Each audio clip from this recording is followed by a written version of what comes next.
নমস্কার। এখন দেখুন আমি কি করছি।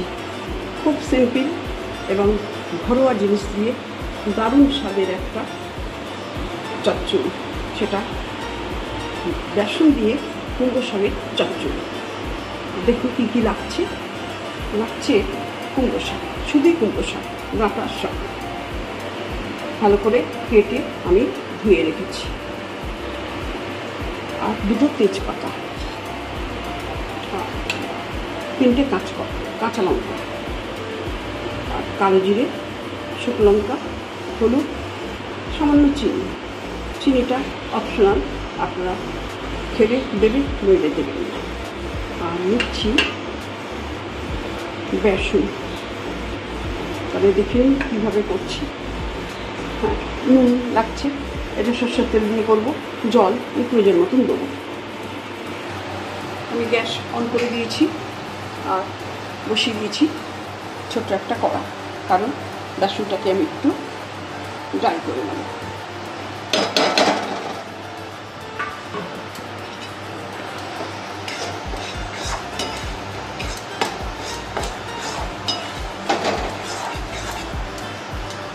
আমি শুকনো খোলায় বেসনটা একটু নেড়ে দিচ্ছি, যাতে বেসনের কাঁচা গন্ধটা না থাকে।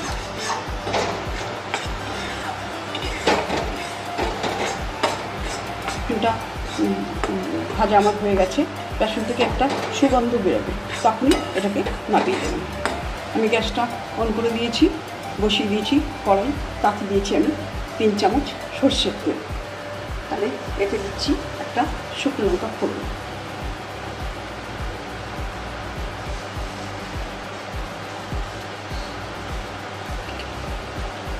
আর সামান্য কালো জিরে ফোড়ন।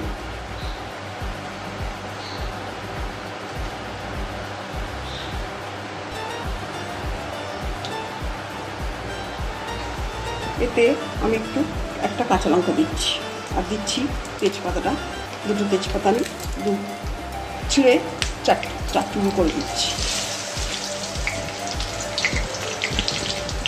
আর দিচ্ছি 2 চামচি নুনটা আপনাদের স্বাদ মতন দেবেন।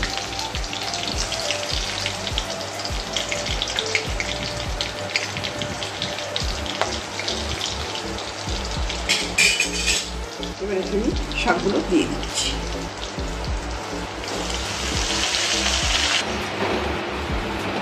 ফোড়নের পরে শাকটা দিয়ে এটা একটু ঢেকে দিয়েছিলাম।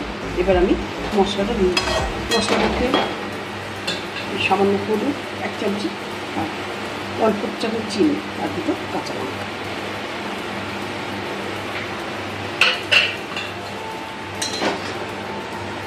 খুব সিম্পল অথচ খুব সুস্বাদু, খেলে বারে বারে খেতে ইচ্ছা করে।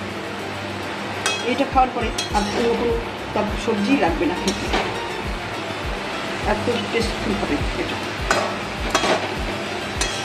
এবার আমি জলটা দিয়ে দিচ্ছি।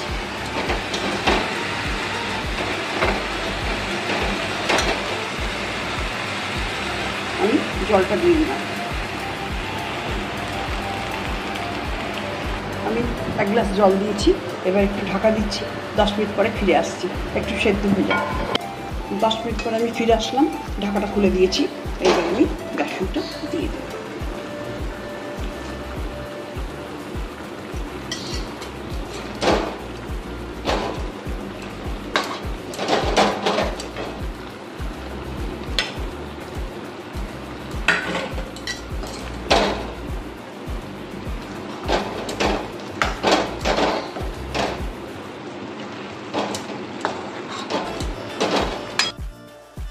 তাহলে হয়ে গেল আমার দারুণ স্বাদের বেসন দিয়ে কুমড়ো শাকের চচ্চড়ি।